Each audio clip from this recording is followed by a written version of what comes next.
Students, let us discuss on the topic operation on matrix. Since we had learned determinant, in determinant we had used various methods or various operations. Like we in determinant we had interchange row 1 with row 2, column 1 with column 2, row 1 plus row 2 plus row 3. Just similar to that, in case of matrix also we can use various operations. Okay, at most there are 6 operations in matrix, in which our first operation is interchanging any two rows. So for this, let us take matrix A with element A, B, C, X, Y, Z, P, Q, R. Here it is a third order matrix, third order square matrix. This is your row 1, this is your row 2, this is your row 3.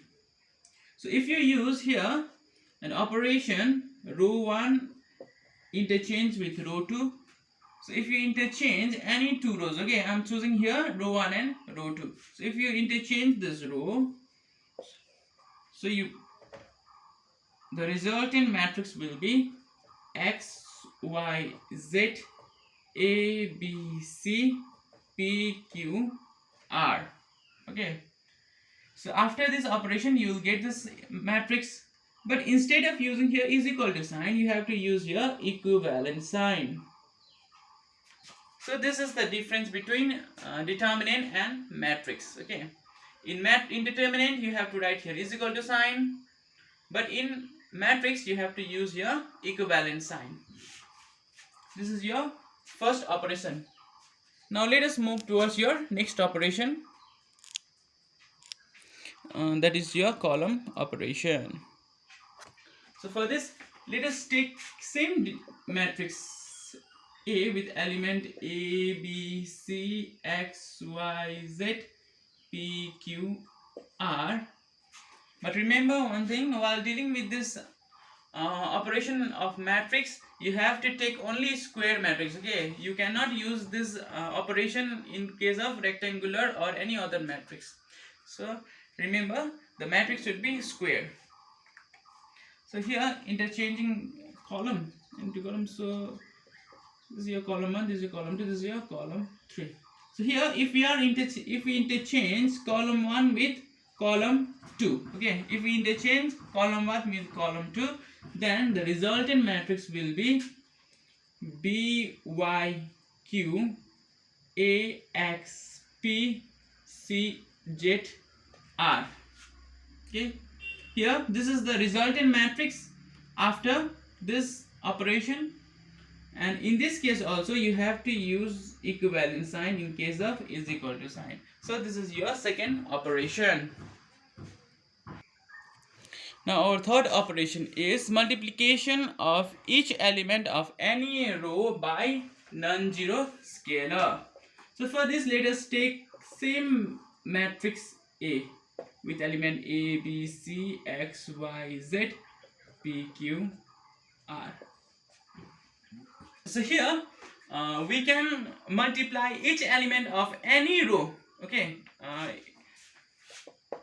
if you can take row 1 also, row 2 also, row 3 also. Here I am taking row 2. Okay, you can multiply each element of any row by a non-zero scalar.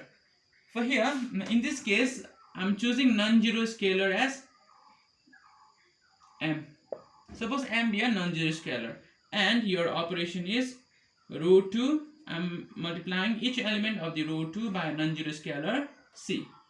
So your resulting matrix will be A, B, C, here,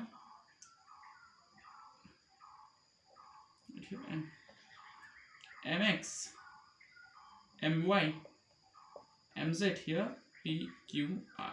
So this is the resulting matrix formed after this operation row 2 multiplied by a non-zero scalar m, and after this you have to use your which notation? Equivalent notation. So this is your third operation in matrix. And your fourth operation is multiplication of each element of any column by a non-zero scalar. This is also similar to that of operation 3. So here A, B, C, P, Q, R. Suppose this be X, Y, Z.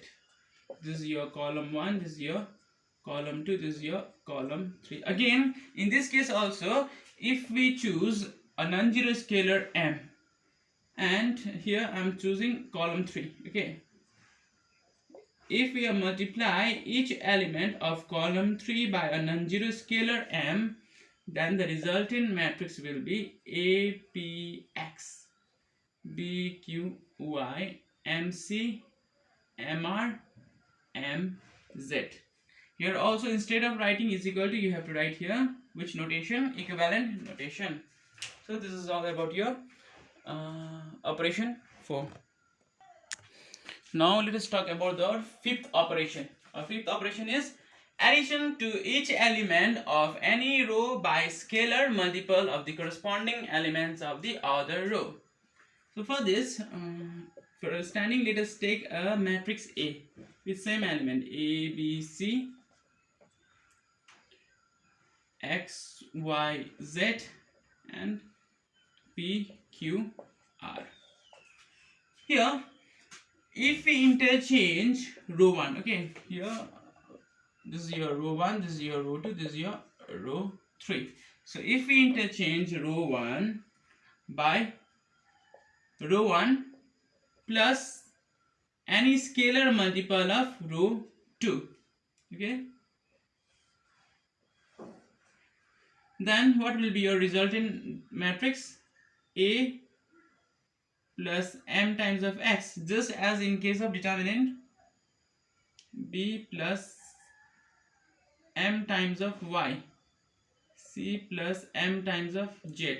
Here X, Y, Z, P, Q, R. So this is the matrix formed by this operation on this matrix A. So here after this you have to write here which notation? Equivalent notation in place of is equal to. So this is your operation 5.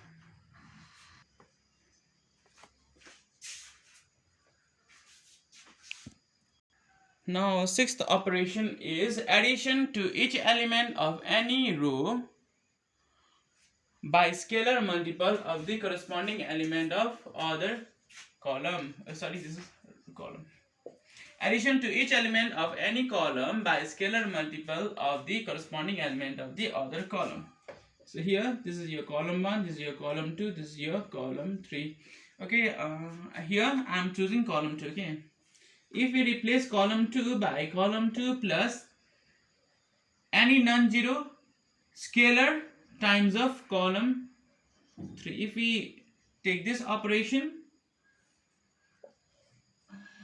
then after this you get AXP, just as in case of matrix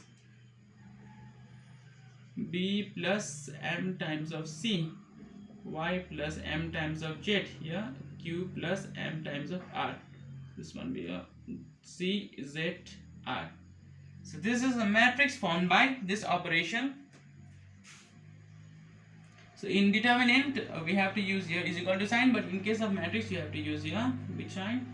Equivalent sign. So these are the all 6 operations which we can apply on matrix. Now let us talk about equivalent matrix.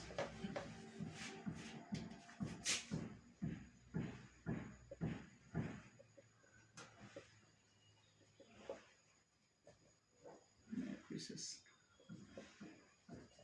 Now, if we have two matrices A and B, remember this A and B should be a square matrix of same order. Then we can say A is equivalent to B if and only if, starting with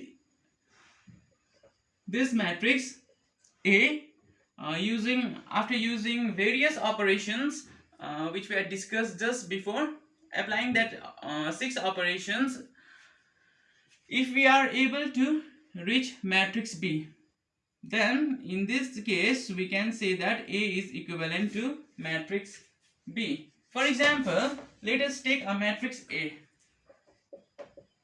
with the element 1, 2, 3, 4. Now here, if we apply a column operation C2 with C2 minus C1, then what will be your result in matrix? 1 3. So will be your 2 minus 1 1 1. So write your equivalent sign. And suppose B 1 1 3 1. Suppose matrix A be 1 1 3 1 2 3 4 and matrix B be 1 1 3 1. So here in this case, starting with matrix A, finally we reached matrix B. So in this case, we can say that A is equivalent to matrix B.